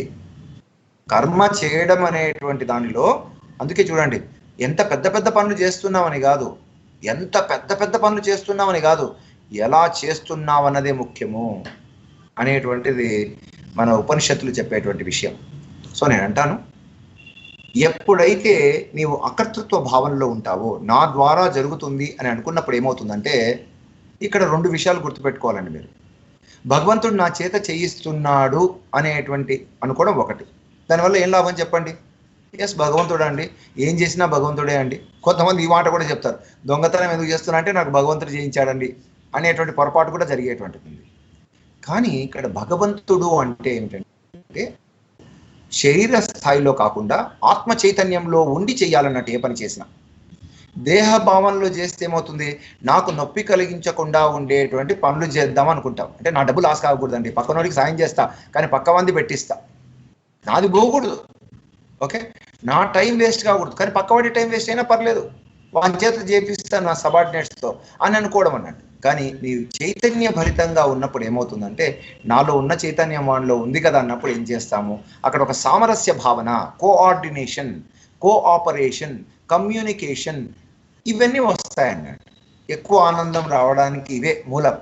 సో అకర్తృత్వ భావన అనేటువంటిది, అకర్మ భావన అనేటువంటిది ఉండడం ద్వారా ఏమవుతుందంటే, అకర్మ అంటే ఏం పని చేయకపోవడం కాదండి. కొంతమంది అంటుంటారు చూడండి, ధ్యానం అంటే అకర్మ, ఏం చేయకుండా ఉండడం. ఏం చేయకుండా ఉండడం కాదు, చాలా చేస్తాం. బయట కాదు ప్రయాణం, లోపలికి వెళ్తాం. బయట ఏముంది? నీకు కనిపించినంత వరకు, ఈ కళ్ళు చూపించినంత వరకు పనులు చేస్తావు తెలిసిన వాళ్ళతోనే. ఇప్పుడు నువ్వు ఇక్కడ ఉన్నావు, ఇక్కడ ఉండి నీవు ఖండాంతరంలో ఉన్న అందరితో నువ్వు కాంటాక్ట్ పెట్టుకోగలుగుతావా? ఫోన్ ఉంది కాబట్టి పర్లేదు, కానీ నువ్వు పని చేయించగలవా? చూడగలవా? ఫోన్ ఉంది కాబట్టి చూడగలుగుతావు. కానీ ఇక్కడ మనము బయట ప్రయాణం కాకుండా లోపల ఉన్నది చాలా విషయాలు ఉన్నాయన్నట్టు. మనం చేసేటువంటి ప్రతి కర్మకు కూడా మూలము లోపల ఎంతో ఉంది అక్క. అందుకే అంటుంటారు, మీకు బాగా తెలిసినటువంటి మాట, డూయర్, డూయింగ్ అంటే ఏ పని చేస్తున్నావు, పని కారకుడు అండ్ పని, ఈ మూడు ఉన్నాయి లేదా? పని ఫలితం ఉంది. ఈ 3 అనేటువంటిది ఒకటవుతుంది అన్నట్టు. ఇలా అయినప్పుడు ఏమవుతుందంటే బాధ్యత అనేటువంటిది పెరుగుతుంది, రెస్పాన్సిబిలిటీ. ఈ అకర్తృత్వ భావనలో అన్నింటినీ గమనిస్తాం. Yes, let me keep my total potential. So far the failure is because of my half practice, half implementation, half planning. So let me improve my planning. Me make the plan total. When plan becomes total, your activity becomes total. Most of the time we fail because we are not having total plan, or we are not having awareness on our plan. అంతే, గుర్తుపెట్టుకోండి. ఈ మనకు మన plan కావచ్చు, మన యొక్క action కావచ్చు, లేకపోతే మనకు వస్తున్న రిజల్ట్స్ కావచ్చు, అన్నింటినీ కూడా ఒక సమన్వయం అనేటువంటిది, ఒక కోఆర్డినేషన్ అనేటువంటిది మనం అకర్తృత్వ భావనలో వస్తుంది. అయితే ఇక్కడ ఇంకొక విషయము, నీవు కర్మ చేసేటువంటి సమయంలో అకర్మ అనేటువంటిది ఆ అకర్తృత్వ భావన ఉండాలి. కానీ చాలామంది కూడా గీత నుంచి ఏం తెలుసుకున్నారంటే కర్మ అంటే ఈ పదాన్ని కూడా సరిగా అర్థం చేసుకోలేదేమో అని అనిపిస్తుంది. ఏం చేయకుండా ఉండడం కొంతమంది ఆశిస్తారు, లేదా ఏం చేయరన్నట్టు, పని పాట లేకుండా. పని పాట లేకపోతే ఏమవుతుంది చెప్పండి? అటు పని లేదు, ఇటు పాట లేదు, ఏమవుతుంది? పరమ ఇంకా డాష్ డాష్ డాష్ ఆ విధంగా ఉంటాం అన్నట్టు. అంటే ఏ దానికి ఉపయోగం లేదు, నా ఘర్కా నా ఘాట్కా అన్నట్టుగా అలా అయిపోతుంది అన్నట్టు. సో నేను అందుకే ఏమంటానంటే అకర్మ అంటే ఏమీ చేయకపోవడం అంటాం, కానీ అక్కడ కూడా కర్మ ఉంది. ఎలా అయితే ధ్యానంలో మన లోపలికి మనం వెళ్ళినప్పుడు అకర్తృత్వ భావనలో మనము బయట ఏ విధంగా ఉంటామో అకర్మ చేసేటువంటి సమయంలో మనలోకి వెళ్తాం. ఎప్పుడైతే ఈ అకర్మ భావన అనేటువంటిది అర్థం చేసుకున్నటువంటి వారు సుకర్మలు చేస్తారు. సుకర్మ ఇంతే గుర్తుపెట్టుకోండి. సుకర్మ అంటే సత్యకర్మలు, మంచి కర్మలు. గాంధీ చెప్పినటువంటి ఒక మాట మీకు అందరికీ బాగా తెలుసు, సబ్కో సన్మతి దే భగవాన్ అన్నాడు. రఘుపతి రాఘవ రాజారాం సబ్కో సన్మతి దే భగవాన్ అన్నాడు. సన్మతి అంటే దుర్మతి ఉంటే అని చెత్త పనులు చేస్తావు, సన్మతి ఉంటే సుకర్మలు చేస్తావు. సన్మతి రావడం ద్వారానే సుకర్మలు వస్తుంది. ఎలా అయితే కర్మ అనుకోకుండా ఇది నా భావోద్వేగాలకు మనసుకు సంబంధించింది కర్మ అయితే, దేహంతో నడపబడుతున్నటువంటి దాన్ని కర్మ అని ఎలా అన్నామో, అకర్మ ఏమి చేయకుండా ఉండేటువంటి దానికంటే సుకర్మ అనేటువంటిది ఎంతో గొప్పదనేటువంటిది మనకు అర్థమైంది. కాబట్టి సన్మతి ద్వారానే సుకర్మ వీలవుతుంది. మరి ఈ విషయం కూడా వినింటాం మనం, మతి బట్టే గతి కదా, మన దిమాగ్ బట్టే దునియా, అవునా కదా? మరి ఈ దిమాగ్ ఎక్కడుంది? ఈ మతి ఎక్కడుంది? మనసు ఎక్కడుంది అంటే ఎక్కడుంది? బ్రెయిన్లో ఉందని కొంతమంది, లేకపోతే కొంతమంది హార్ట్లో ఉందని అంటారు, అవునా కదా? కానీ మేమైతే సర్జన్స్గా హార్ట్ సర్జరీస్, బ్రెయిన్ సర్జరీస్ చూస్తే అక్కడ మనసు లేదని అర్థమైంది. కానీ కొంతమంది అంటుంటారు మనసు అంటే అది ఆలోచనను సృష్టిస్తుందండి, లేదా ఉందండి అని అంటారు.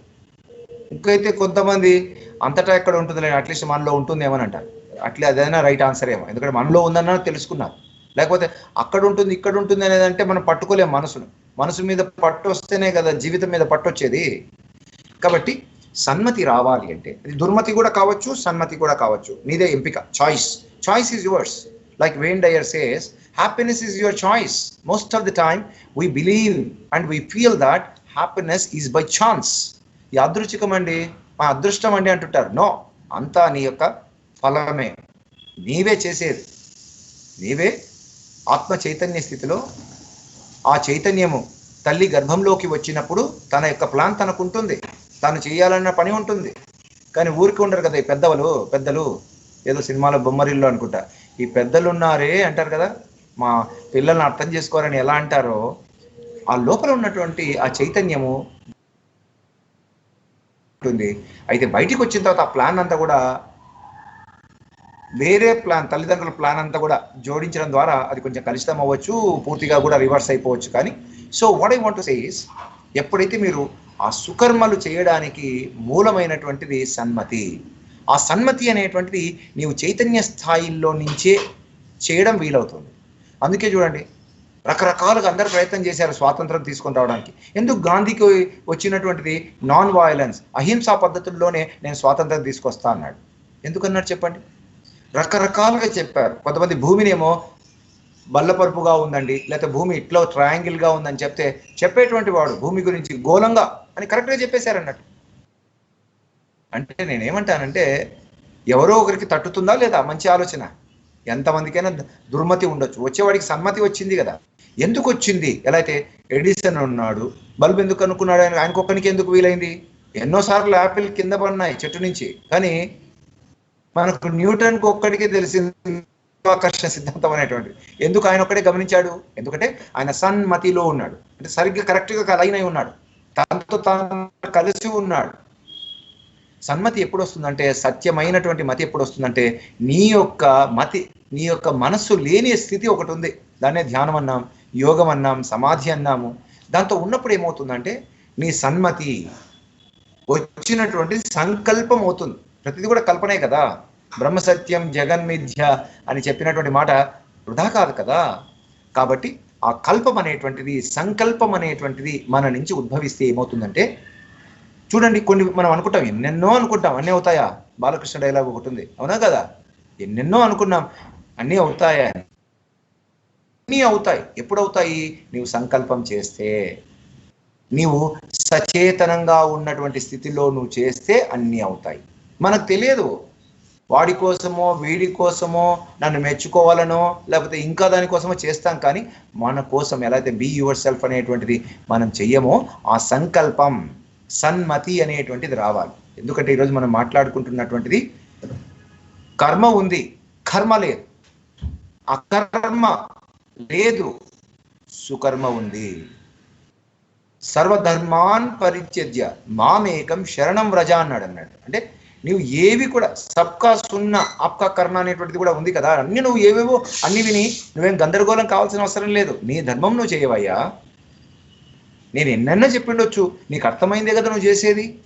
అంటే everybody, especially in the Upanishads, in Vedas, they have given importance to you. There may be so many things. Why there are so many things? Because there are so many people are there. So many species are there. That is their right to have their own opinion. That's why Human Rights Commission is there. It is our right. But how are you? Where are you? What are you? These are more important. అది నీకు సంబంధించింది, నీ చేతుల్లో ఉంది కాబట్టి నీ కర్మ నీవు చేయడానికి నీకేం పోయే కాలం అనేటువంటిది. ఇలా వస్తే ఏమవుతుందంటే మన యొక్క కర్మల పట్ల, మన యొక్క మతి పట్ల, మన యొక్క చైతన్యం పట్ల మన శ్రద్ధ చూపిస్తాం. శ్రద్ధవాన్ లభతే జ్ఞానం అన్నటువంటి విధంగా, జ్ఞానాన్ ముక్తి అన్నటువంటి విధంగా, ఏ జ్ఞానం వల్లనైతే ఈ కర్మల నుంచి ముక్తి జరుగుతుందో. ఎందుకంటే ఈ కర్మల గురించి మాట్లాడాల్సింది ఏమిటంటే, నువ్వు సరైన కర్మ చేస్తే నీకు స్వర్గం వస్తుందయ్యా బాబు అని చెప్పారు లేదా? చెడ్డ కర్మలు చేస్తే నరకం వస్తుందన్నారు. ఇంకొంతమంది ఏమంటారంటే స్వర్గం నరకాలు లేవండి, ఉండేదంతా ఇక్కడే ఉంది, నువ్వు మంచిగా చేస్తే నీకు స్వర్గం ఇక్కడే కనిపిస్తుంది కదా.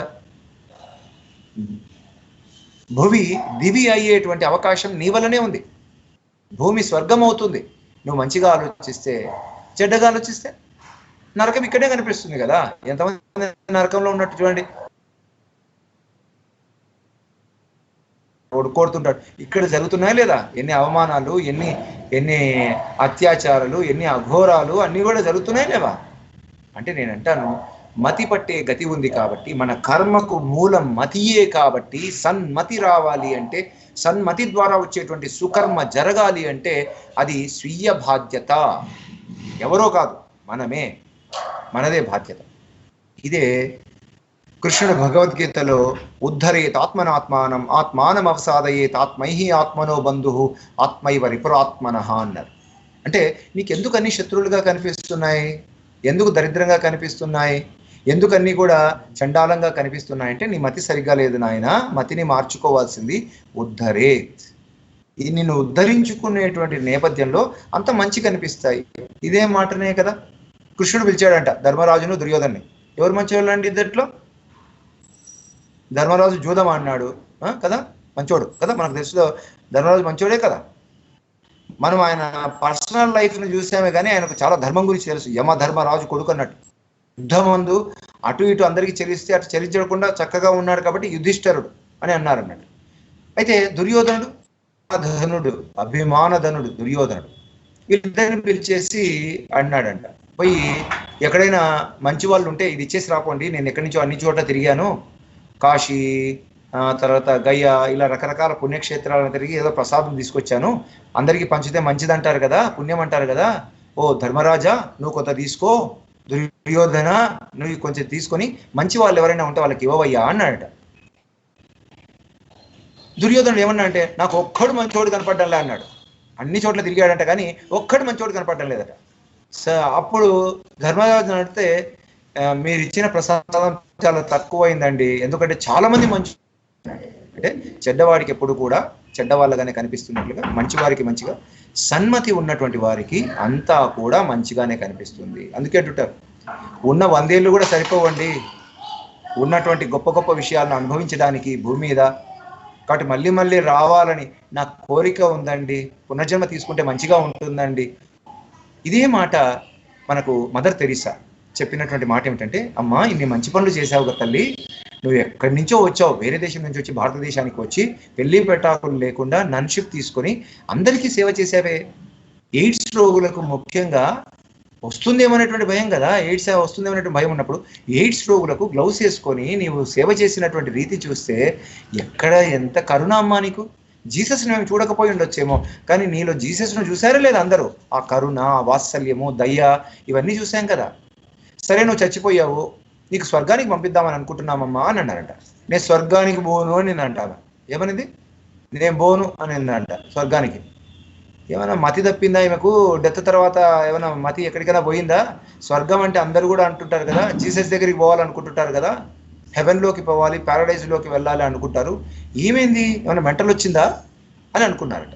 అప్పుడు ఏం చెప్పిందంటే ఆమె ఇచ్చినటువంటి సమాధానం, ఆమె మీ స్టేట్మెంట్ మీకు బాగా తెలుసు కదా, ప్రార్థించేటువంటి పెదవుల కన్నా సాయం చేసేటువంటి చేతులు మిన్న అనేటువంటిది ఎలా చెప్పిందో ఆమె మరణం తర్వాత చెప్పినటువంటి ఒక మాట, ఇది కథనే అనుకుందాం. ఓకే, ఆమె ఏమనిందంటే నాకేం పని స్వర్గానికి పోయేటువంటి పని, అక్కడంతా మంచోళ్ళు ఉంటారు, వాళ్ళ దగ్గరికి నేనేం పోవాలి, నరకంలో చెడ్డోళ్ళు ఉంటారు కాబట్టి, చెడ్డవాళ్ళు ఉంటారు కాబట్టి వారిని మార్చే అవకాశాన్ని నేను తీసుకుంటాను అని చెప్పిందట. I want to make the hell into heaven అనిందట. అది కర్మ అంటే. ఎందుకు? సన్మతి ఉంది కాబట్టే సుకర్మ వచ్చింది. సన్మతి దే భగవాన్ అన్నారు. ఏ భగవాన్ ఇస్తాడు చెప్పండి? వినాయకుడు ఇస్తాడా? జీసస్ ఇస్తాడా భగవాన్ అంటే? లేదా సత్యసాయి భగవాన్ ఇస్తారా? షిరిడి సాయిబాబా భగవాన్ ఇస్తారా? భగవాన్ అంటే నీవే, అది గుర్తుంచుకోవాల్సి. నీ భగవంతుడు ఎప్పుడైతే నీకు ఈ జ్ఞానం ఉంటుందో ఆ మతి అనేటువంటిది సరిగ్గా సరిగ్గా సరిగ్గా ప్రవహించడం వీలవుతుంది. So what I want to say is, మనము కర్మ అనుకోవడం వదిలే. పాలకులు ఇలా ఉన్నారు మా కర్మ, లేకపోతే జబ్బులు వచ్చాయి మా కర్మ, లేకపోతే మొగుడు పిల్లల గొడవలు కర్మ, డబ్బు రావడం లేదు అంతా మోసం చేసే వాళ్ళే డాష్ నాయాళ్ళు అంటాం చూడండి. సో అంతా ఇట్లా కర్మ అనుకునే కంటే ఎస్ ఒక్కసారి ఇటు ఆలోచిద్దాం. కర్మ చేయడానికి ఉంది ఈ భూమి. కర్మ సోక్రటీస్ కూడా ఇదే అంటాడు, we part and depart, we strut. అంటే earth is a beautiful stage, on this we strut, fume, part and depart అంటారు. అంటే ఈ రంగస్థలం అనేటువంటి భూమి మీద మనం ఎన్నో పనులు చేయడం కోసం వచ్చాం. ఎంత నాటకం ఆడాలో, ప్లేఫుల్గా ఉండాలి, అంత కూరుకొని పోవడం కాదు, అంత ప్లేఫుల్గా ఉండాలి. ప్లేఫుల్గా అనేటువంటిది ఎప్పుడు వస్తుందంటే నీకు సన్మతి వచ్చినప్పుడే అవుతుంది. సన్మతి ఉన్నటువంటి వాడికి పెద్ద పెద్ద గ్రంథాలు చదవాల్సిన అవసరం లేదండి, పెద్ద పెద్ద గురువుల దగ్గరికి కూడా పోవాల్సిన అవసరం లేదు. ఎందుకంటే వాడే గురువు కదా, వాడిలోనే దివ్యత్వం ఉంది కదా. బయట వెదుకువాడు వెర్రివాడు అన్నాడు. ఎవరు? వెంకటేశ్వరుణ్ణి బయట వెదుకువాడు వెర్రివాడు అన్నాడు వేమనాచార్యుడు. అంతరంగమున వెదకమన్నాడు త్యాగరాజస్వామి. కాబట్టి అంతరంగంలోకి అలా వెళ్తున్నప్పుడు ఏమవుతుందంటే నీలోని భగవంతుడు, నీవే భగవంతుడు. ఆ భగవతత్వ చైతన్యంలో ఏమవుతుందంటే నీ మతిని సరిగ్గా వాడతావు. ఎటువంటి కర్మలకు? సుకర్మలకు, సత్యకర్మలకు. ఒకసారి బైబిల్లో ఉన్నటువంటి ఒక కథ చెప్తాను. నా కొడుకు చనిపోయాడు, ఓ జీసస్ నీవు అందరినీ బతికిస్తావంట కదా, నా కొడుకును కూడా బతికించు అన్నాడు. జీసస్కి అంత శక్తి ఉందా? జీసస్కి అంత శక్తి ఉందా? నమ్మే వాళ్ళకు ఆవగింజంత విశ్వాసం ఉంటే పర్వతాన్ని కూడా కదిలించవచ్చు అని చెప్పినటువంటి ఆయన, ఒకసారి ఆయన స్టేజ్ మీద పోతుంటే ఒక ఆవిడ అంటే కుష్ఠరోగి ఉన్నటువంటి ఆవిడ ఆయన ఆప్రాన్ అంటే వెనక ఉన్నటువంటి ఆ రోప్ ఆయన టచ్ చేసేటప్పటికి ఆమె కుష్ఠరోగం అంతా తగ్గిపోయిందట. ఆయన కొంత దూరం పోయిన తర్వాత వెనక్కి తిరిగి అన్నట, నేనేం చేయలేదు ఆమెకు, నీ విశ్వాసమే, your faith has healed you అన్నట. నీ విశ్వాసమే నేను బాగు చేసింది, నేనేం కాదు తల్లి అన్నట. ఆ జీసస్ దగ్గరికి వచ్చి ఆమె, నా కొడుకు చనిపోయాడు, మీరు బ్రతికించండి, నాకు తెలుసు మీరు ఎట్లయినా బతికిస్తారని గట్టిగా పట్టుకుందంట. తల్లి నాకు నెక్స్ట్ ఊర్లో కొంచెం ఏదో నేను అందరికీ జ్ఞానబోధ చెయ్యాలి, ధ్యానబోధ చెయ్యాలి అంటే, లేదు లేదు లేదు నా కొడుకుని బతికించేంత వరకు నేను పోను, వదలను అని గట్టిగా పట్టుకుందట. హృదయ విదారకంగా ఏడుస్తుందట. ఒక్కగానొక్క కొడుకు, మరి రాధా బాధ వస్తుంది, మరి వచ్చినది గట్టిగా పట్టుకుంది. ఎవరైనా పట్టుకోవడం జీసస్నే పట్టుకుంది అన్నట్టు.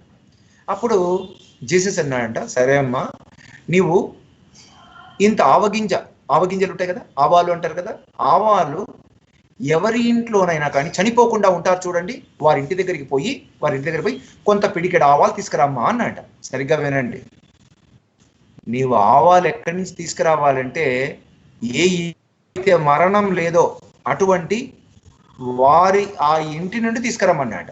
ఈమె వెళ్ళింది పాపం, వెళ్ళి అన్ని చోట్ల వెళ్ళి, ఏమ్మా ఆవగింజలు ఉన్నాయంటే ఉన్నాయండి. నెక్స్ట్ క్వశ్చన్ ఏమడుగుతుంది, మీ ఇంట్లో ఎవరైనా చనిపోయారంటే, అవునండి మొన్న మా తాత చనిపోయాడని ఒకరు, లేకపోతే మా కూతురు చనిపోయిందని ఒకరు, లేకపోతే ఇలా చనిపోయారు, అలా మా పెద్ద ఆయన చనిపోయాడు, ఇలా ఉంటాయి కదా మాటలు. ఆవగింజలు అయితే ఉన్నాయి కానీ అన్నింట్లో మరణాలు ఉన్నాయి. ఎట్లా మరి? జీసస్ మై లార్డ్, ఏ ఇంట్లో కూడా మరణం అనేటువంటిది లేకుండా లేదు అంటే, చూసావా తల్లి, ఆవగింజలు అయితే ఉన్నాయి. అందుకే అన్నారు, ఆవగింజంత ఆత్మవిశ్వాసం ఉంటే పర్వతాన్ని కూడా కదిలించవచ్చు అన్నట్లుగా అన్నింట్లో కూడా మరణం సహజమేనమ్మా. ఏదైతే పుట్టుక ఎలానో మరణం కూడా అంతే. జీవితం ముఖ్యం కానీ పుట్టుక మరణాలు కాదు తల్లి అన్నాడట జీవితానికి. సో అందుకే అన్నారు, సుకర్మలు, సుమతి, సన్మతి అనేటువంటిది ఇక్కడ రావాలి. సన్మతి రావాలి అంటే ఆ భగవంతుడు ఎక్కడ ఉన్నాడు, ఆ చైతన్యం అనేటువంటి దాంతో మనం కలవాలి. దేహం ఉన్నంత వరకు సందేహం ఎలా ఉంటుందో, డౌట్స్ ఎప్పుడు ఉంటాయి. ఏది కూడా don't think that everything is permanent, then you will become a fool. Fool అంటే చదవనివాడు కాదండి, ఫూల్ అంటే జ్ఞానాన్ని అప్లై చేయనటువంటి వాడు. తెలిసినా కూడా దేవుడు లోపల ఉన్నాడని తెలుసు, కానీ బయట వెతికితే నీ జీవితానికి నీదే బాధ్యత అని తెలుసు, కానీ పక్క వాళ్ళని నిందిస్తే నా టీచర్ పాస్ చేయాలి, లేకపోతే దేవుడు పాస్ చేయాలనుకుంటే చదవాలి కదా. డాక్టర్లు మందులే నన్ను కాపాడతాయనుకుంటే నీ పని నువ్వు చేయాలి కదా. Prevention is better than cure అనేది ఉంది కదా. ఒకవేళ హాస్పిటల్లో అడ్మిట్ అయ్యావు, నీకేం పోయే కాలం, నువ్వు కొంతసేపు ధ్యానం చేసుకోవచ్చు కదా, మనసు ప్రశాంతంగా ఉంచుకోవచ్చు కదా. డాక్టర్ బిల్లు ఎక్కువ వేస్తాడేమో, డాక్టర్ ఆ టెస్ట్లు అనవసరంగా రాస్తాడు, ఎందుకు నీకు ఈ గోల? డాక్టర్లకు నువ్వు అందించావు నీ శరీరాన్ని, నీ పని నువ్వు మనసు ప్రశాంతంగా ఉంచుకోవచ్చు కదా. డాక్టర్ మీద విశ్వాసం ఉంటేనే చాలా జబ్బులు తగ్గినటువంటివి లేవా?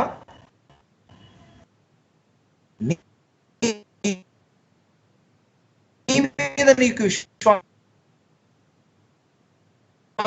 ఉంటే దానికోసం పెంచుకోవాలి కదా. నీ విశ్వాసం విషయం కర్మ అనేటువంటిది మన మనసుకు సంబంధించింది. అందుకే చూడండి, మీరు ఒక్క మాట మీకు బాగా తెలిసింది, క్యాటర్ పిల్లర్ ఉంది, గొంగలి పురుగు ఉంది. గొంగలి పురుగు ఏం చేస్తుంది, తన చుట్టూ గూడు కట్టుకుంటుంది. గూడు కట్టుకొని ఇక బయటికి వచ్చేటువంటి ప్రయత్నం చేస్తుంది. పక్కన ఉన్నటువంటి గొంగలి పురుగు చెప్పిందట, ఎందుకు నువ్వు బయటకు వచ్చావంటే నువ్వు చనిపోతావు, నీవు బటర్ఫ్లై అవుతావు, సీతాకోచిలుక అవుతావు అనిందట. అరే బాబా, మార్పునయ్యా, చనిపోయిన తర్వాత గొంగలి పురుగు చస్తేనే సీతాకోచిలుక అవుతుంది. విత్తనం చస్తేనే కానీ విత్తనంలో ఉన్న వృక్షం బయటికి రాదు. అది చనిపోవడం కాదు. సన్మతి లేకపోవడం వల్ల కర్మను అర్థం చేసుకోలేము. నిజానికి కర్మ ఎందుకు అంటామంటే, నేను మారిపోతున్నాను, నాది ఉన్నది కోల్పోతున్నాను, ఛా అన్నీ వస్తాయి అన్నట్టు ఇక్కడ. కానీ కర్మ వచ్చినప్పుడు బాధ్యత వస్తుంది. అందుకే నేను అంటాను, కర్మ ఇంకొక కర్మకు దారి తీస్తే వర్క్ ఈజ్ వర్షిప్ అన్నారు. కాబట్టి కర్మ సిద్ధాంతాన్ని ఎలా అర్థం చేసుకోవాలి అంటే, మీరు సంచితము, ప్రారంధము, ఆగామి అనేటువంటి 3 కర్మలు అనేటువంటి డెఫినేషన్కు చాలా బాగున్నాయేమో, కానీ ప్రాక్టికల్గా ఆలోచిస్తే నీవు ఇప్పుడు ఎలా ఉన్నావు, నీ కర్మ మంచి కర్మకు దారి తీయాలి, మంచి ఫలితానికి దారి తీయాలి అన్న దానిపైన ధ్యాస ఉంటే మరుజన్మ అవసరం కూడా కనపడదు, గత జన్మ పాపకర్మలు కూడా అవసరం కనపడదు.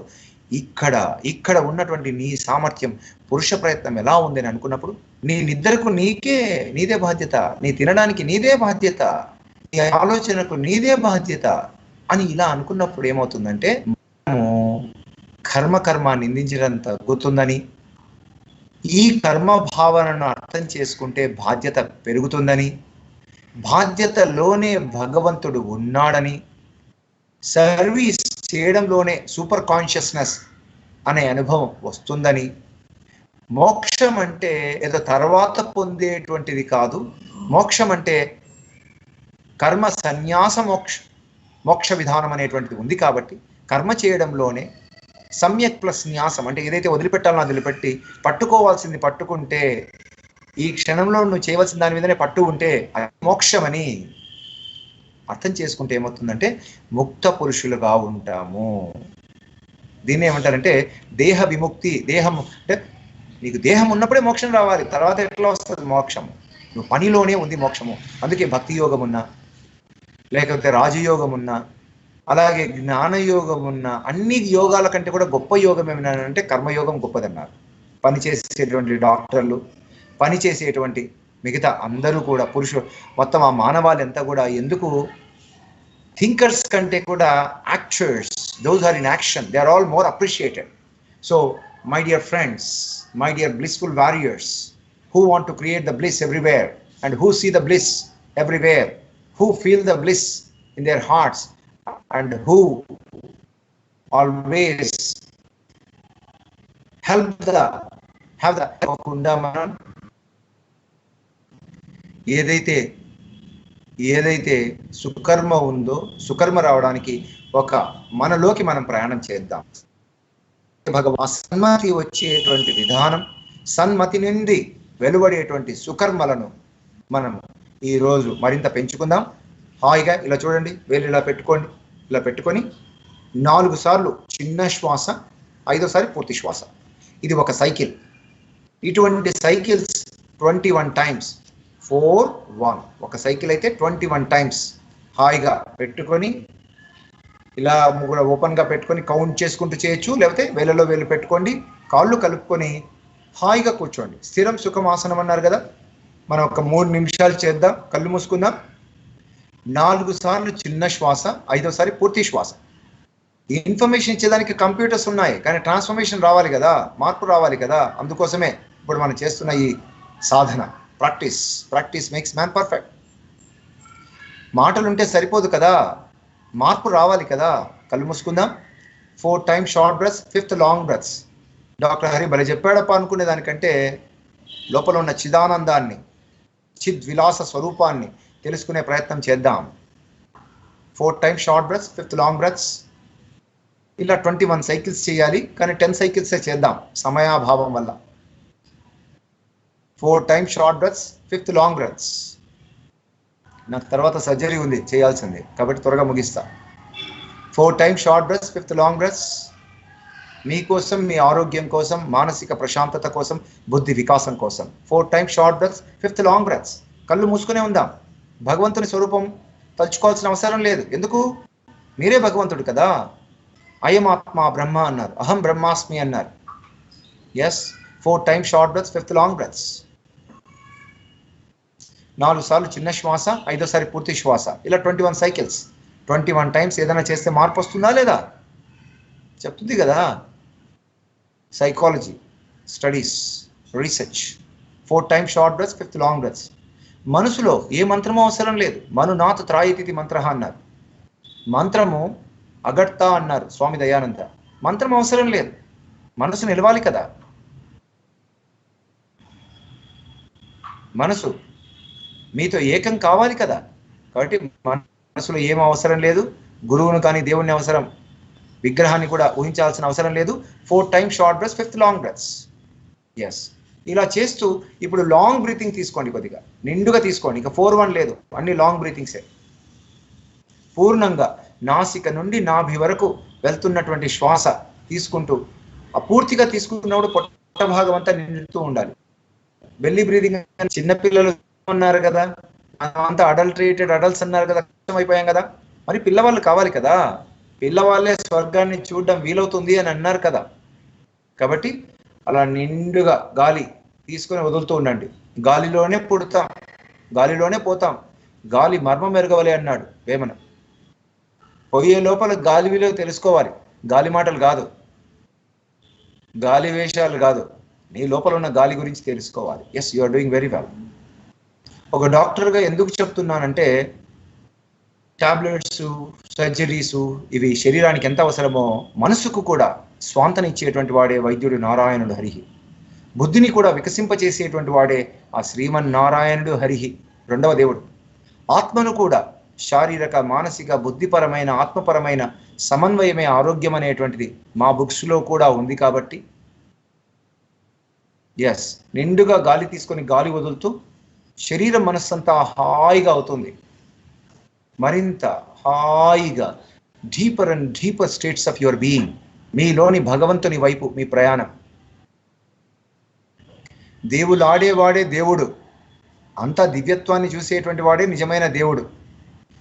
కాబట్టి లోపలికి వెళ్దాం. ఇప్పుడు మామూలు శ్వాసను గమనిద్దాం. ఇంతవరకు 4 times short breath, 5th long breath చేశారు, తర్వాత లాంగ్ బ్రీతింగ్స్ కొద్దిసేపు చేశారు. మామూలుగా జరుగుతున్న normal, natural, easy, soft, tranquil, tender, peaceful breath observation, blissful breath observation ఎలా వస్తుంది, ఎలా వెళ్తుంది కదా. పోయే లోపలనే ఆ శ్వాస పోయి వచ్చే విధానం తెలుసుకోవాలి. ఇంటెన్సివ్ కేర్ యూనిట్లో కాదు, తెలుసుకోవాల్సింది. అందుకే ప్రహ్లాదుడు, బుద్ధుడు, జీసస్, కృష్ణుడు వీళ్ళందరూ వాళ్ళ గురువుల దగ్గర, కృష్ణుడు సాందీపం దగ్గర, రాముడు వశిష్ఠుని దగ్గర, మొహమ్మద్ గ్యాబ్రియల్ దగ్గర, కార్లోస్ కాస్ట్రడా డాన్ యువాన్ దగ్గర, వివేకానందుడు రామకృష్ణ పరమహంస దగ్గర, వీరందరూ చిన్న వయసులో యువకులుగా ఉన్నప్పుడే నేర్చుకున్నారు. మనం కూడా చేయాలి కదా. Normal breath observation, blissful breath observation అలా చేస్తూ చేస్తూ చక్కని స్మైల్ ఫేస్ మీద ఉంచుకోండి. శ్వాస శ్వాసకు ఈ స్మైల్ బాగా పెరుగుతూ ముఖమంతా చక్కని చిరునవ్వు, ఇన్కమ్ ట్యాక్స్ పేయింగ్ ఫేస్ కాదు, సీరియస్ ఫేస్ కాదు, చక్కని చిరునవ్వు ముఖం మీద పెట్టుకొని ఆ చిరునవ్వు శ్వాస శ్వాసకు పెరుగుతూ దేహం అంతా కూడా ఆ చిరునవ్వు దరహాసం నింపబడుతూ, మీరు ఎక్కడైనా బాధ ఉంటే కూడా దాన్ని కూడా చిరునవ్వుతో చూడండి. పోయేటప్పుడు చిరునవ్వుతో పోయేవాడే గొప్పవాడు అంటారు కదా. కాబట్టి చక్కగా చూద్దాం, మనలోని బాధను కూడా భగవతత్వంతో నింపుదాము. బాధలు ఉన్నప్పుడే భగవంతుని కదా, కష్టాలు ఉన్నప్పుడే ఆ కరుణామూర్తిని కదా ఆ వైపు చూసేది. బాధను కూడా ఆనందంతో నింపుదాము, స్మైల్తో నింపుతూ ఎస్. సన్మతి రావాలి అంటే ఆలోచనలు తగ్గాలి. కాబట్టి ఒకవేళ మధ్య మధ్యలో ఆలోచనలు వస్తే వాటిని కూడా చిరునవ్వుతో చూస్తూ ఉందాం. ఎలా అయితే దేహంలో ఉన్నటువంటి సెన్సేషన్స్ను, కొన్ని లక్షణాలను ఏ విధంగా చూసామో, ఆలోచనలకు కూడా సాక్షిగా చిరునవ్వుతో సమాధానం పలుకుతూ చూడండి. ఆలోచనలు తగ్గుతున్నాయా లేదా? చూస్తూ ఉంటే ఆలోచనకు మధ్య గ్యాప్ పెరుగుతుందా లేదా? భగవంతుడు అంటే శూన్యభావం అనేటువంటిదే కదా. చూడండి, శూన్యం పెరుగుతుంది. చూడండి మీలో మహాశూన్యం వైపు, మహాపరినిర్వాణం వైపు మీ ప్రయాణం. లాస్ట్ 10 seconds ఆ స్థితిలో ఉండండి. ఆలోచనలు లేనటువంటి నిర్మలమైన, నిర్విషయమైన, నిర్గుణమైన స్థితిలో. అది మీ భగవంతుడు, మీరే. అది భగవత్ స్థితిలోనే సన్మతి ఉంటుంది, సుకర్మలకు ప్రేరణ వస్తుంది, సర్వ కళ్యాణ స్పృహ, సర్వ మంగళ స్పృహ, వసుదైక కుటుంబక స్పృహ మీ స్వస్థితి, మీ స్వభావం. దేహాన్ని కూడా ఈ స్థితి నుంచి మరింత పునీతం చేయండి. మీ మనసును కూడా మరింత సన్మతి వైపు, ఈ స్థితి నుండి, మీ దైవ స్థితి నుంచి అలానే హాయిగా లాస్ట్ 5 seconds మరింత హాయిగా deeper and deeper states of your being. గట్టిగా పిడికిలు బిగిస్తూ, ఈ స్థితి మీ సొంతం. మీరు ఎప్పుడు ఇలా పిడికిలు బిగిస్తే మీకు ఆత్మవిశ్వాసం పెరుగుతుంది. ఆత్మహత్యల తలంపులు కాదు, ఆత్మవిశ్వాసం పెరుగుతుంది. దరిద్రం కాదు, అంతా దైవమని ఆ ప్రేరణ ఉంటుంది. గట్టిగా పిడికిలు బిగించండి. ఏదైతే మీరు ఇప్పుడు పొందారో హాయి, ఆనందం, సంతోషం మీ హక్కు, మీ స్వభావం. How can I add value to others lives? నేను ఏ విధంగా ఉపయోగపడగలను అనేటువంటి ఆ ప్రేరణ వస్తుంది. నాకేం ఉపయోగం, నాకేం లాభం కాదు. Yes, be in that state. Last 5 seconds. యోగ కర్మసు కౌశలం, యోగస్థ కురు కర్మాణి, యోగీ భవ అర్జున, యోగ చిత్తవృత్తి నిరోధం. ఈ స్థితిలో మీతో మీరు యోగంలో, అలా భగవత్ యోగంలో, అలా సర్వేశ్వర యోగంలో, రాజయోగం పట్టింది అంటారు చూడండి, ఇదే రాజయోగం అంటే. గ్రహాల అనుగ్రహం కాదు, స్వీయ అనుగ్రహం అంతే. నెమ్మదిగా చేతులు కళ్ళ మీద ఉంచుకుందాం. హాయిగా చిరునవ్వుతో, నగుమోముతో slowly open your eyes with smiling face. Very nice, well done, బాగా చేశారు ఫ్రెండ్స్. ఈరోజు మనం తెలుసుకున్నది కర్మ అనేటువంటిది మన మనసు ఎక్స్పెక్ట్ చేసినటువంటి దాన్ని బట్టి అది జరగకపోతే కర్మ అంటున్నాము. కర్మ అనేటువంటి దేహానికి సంబంధించింది కాబట్టి సుకర్మలు చేద్దాము అకర్ముడిగా ఉండేదానికంటే. సుకర్మలు రావాలంటే సన్మతి రావాలి. సన్మతి అనేటువంటిది యోగము, ధ్యానంలోనే నీలోని భగవంతునితో నీవు కలిసి ఉన్నప్పుడే వీలవుతుంది. కాబట్టి ఈ కురుక్షేత్రంలో సుకర్మలు చేస్తూ మనము మరింత ఆనందాన్ని, మరింత ఆరోగ్యాన్ని, మరింత ఐశ్వర్యాన్ని, భోగభాగ్యాలను అన్నిటినీ కూడా మనం ఏదైతే స్వర్గం అంటామో, let us co-create the paradise on the earth. Thank you very much.